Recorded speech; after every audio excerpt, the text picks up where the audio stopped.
Okay, let's talk about Aaron Rodgers himself, a very controversial player, both on and off the field, but we're strictly talking about on the field because I do feel like a lot of people act like last year he was just a horrible quarterback and that's why the Jets were bad, but I really don't see it that way. I think there was plenty of good and also some bad that we will talk about and then kind of at the end of the video discuss what this means for the Steelers who, will have him as their starting quarterback.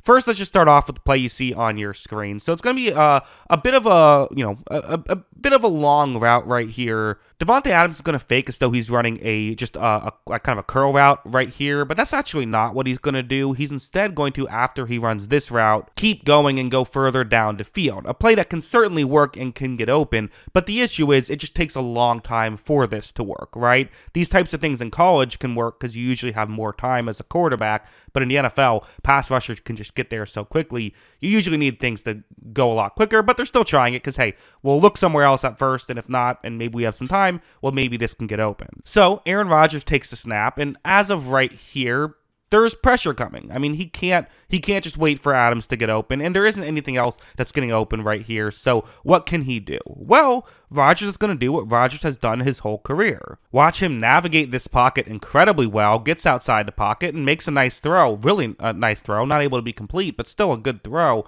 And it just kind of goes to show what Rodgers is capable of doing, right? He is still someone who can move around. He's not prime Aaron Rodgers in that regard, but he still can do this stuff. Like this play's another one where what's going to happen is it's a one-on-one matchup down the field, single safety deep. So anytime you have an opportunity with Davante Adams one-on-one on the outside, you know what Rodgers is going to do. He takes a snap. He does check and see if it looks like it's going to be open, and it does. I mean, this is a throw that he should make, but it's not wide open. This is going to take a really accurate throw for it to be complete, and it's pretty far down the field as well. However, as you see, he makes a really accurate throw. So for a guy who was 40 last year and is going to be 41, the biggest question is that just can he physically still play? And seeing plays like this, to me, tells me that, yes, he can still physically play. He still has that. At least he did last year. Again, every year there's a bigger and bigger question, right? It just is. But he can still make these plays. Also, going over to this play, this will just be a real quick thing we talk about, but it's still an interesting one. So just watch what happens when this play begins. Rodgers is going to take the snap. He's going to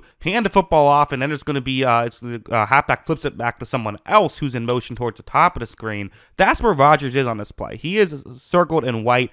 I have heard a lot of people say, oh, Rodgers was old last year. He didn't want to get hit. I just feel like people didn't watch him play. Listen, I love to hate on Aaron Rodgers as much as the next guy, but I'm going to be fair when doing it.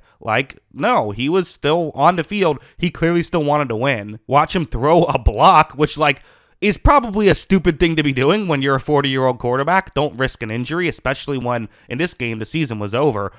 Maybe he didn't know if he was going to play again and wanted to just make the most of it. But still, when he's on the field, he clearly cares. You can make the argument of he should practice more and all that stuff, and we'll touch on that at the end of this video. But, if you think he's going to be throwing the ball away to avoid getting hit and hurting his team in the way of doing that, that's just not how he plays. Now, there are some negatives, and we can talk about those as well. Because, listen, my argument for Aaron Rodgers is that he was not a bad quarterback last year. I also think it's totally fair to say he was not prime Aaron Rodgers last year as well. I think this is one thing that is just an issue where it's kind of always been an issue with his game, but it's becoming a bigger and bigger one. So this is man coverage across the board that the defense is in right here. Aaron Rodgers is going to take the snap. He looks down the field, and as of right here, the three eligible receivers who have gone down the field do not appear to be open. And Rodgers, for a large chunk of his career, what he would do is try and get outside the pocket, navigate the pocket, and still make a play work. Similar to how you see Mahomes do it now, although they had very different styles on how they would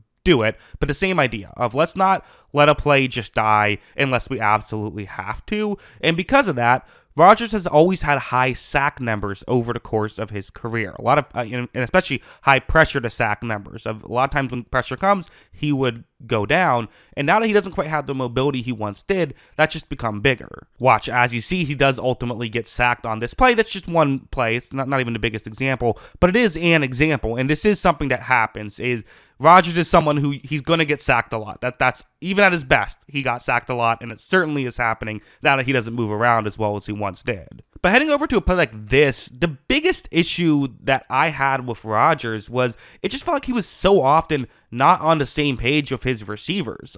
This play, huge moment in the game. They're trying to come back against the Buffalo Bills. It's a 3rd down and 16. They're down just 3 points though, and there's about 2 minutes left in the game. So if they can convert here, or at least gain some yards, they have a real chance to potentially, at least tie, if not win the game. First, they're going to have a receiver run that route right there, but that's really more of a clear out route, try to push the safety further deep, because then Mike Williams is going to be running a deep shot. That's kind of how that's the route they are hoping could potentially get open. Really, essentially, the idea is safety can only cover one of those 2 guys, so hopefully, let's just throw it to the other guy. When Rodgers takes a snap, he's going to look down the field, and as of right here, what's open? Mike Williams is open, right? But it's a little bit tricky, because you can't just bomb it down the field. There is still a safety there. Rodgers wants to throw this on more of a line drive, which is totally fine. I totally understand the strategy behind that, but it just felt like it happened a lot where Rodgers would make a throw a certain way, and the receivers weren't ready for that to happen. Watch as Williams really is,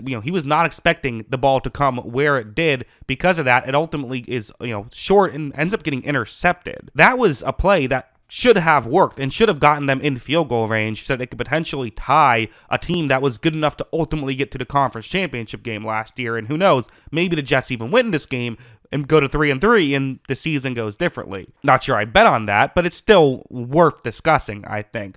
Ultimately, this is one example, but again, it was happening constantly.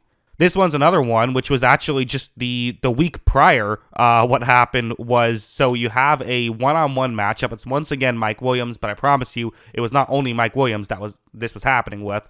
You have Stephon Gilmore covering him one-on-one. Hey, let's see if we can gain some yards on this play. It makes sense. This is, again, a situation where the Jets kind of need this. There's under a minute left, but the Jets are down 6. Hey, if you can get into the end zone here, you have a chance to make it work. Well, you have a chance to win the game. Let's see what happens. Rodgers takes a snap, and what does happen? Well, Gilmore kind of has more of an inside leverage situation right here. So what does Rodgers want to do? Well, Rodgers loves his back shoulder throws, right? Except this throw kind of goes more towards the inside, while Williams fights more for an outside leverage, almost like Williams looking for a fade route right there, looking for a higher thrown football. Again, I think both decisions were fine in a vacuum, but they're not on the same page, and it results in a game-losing interception. And to be honest, this is something that we just saw all the time. Even with Adams, we saw Adams and Rodgers running the wrong route. Like Lazard would run the route that Rodgers wasn't expecting. That happens so frequently, and you can't help but wonder how much of that is,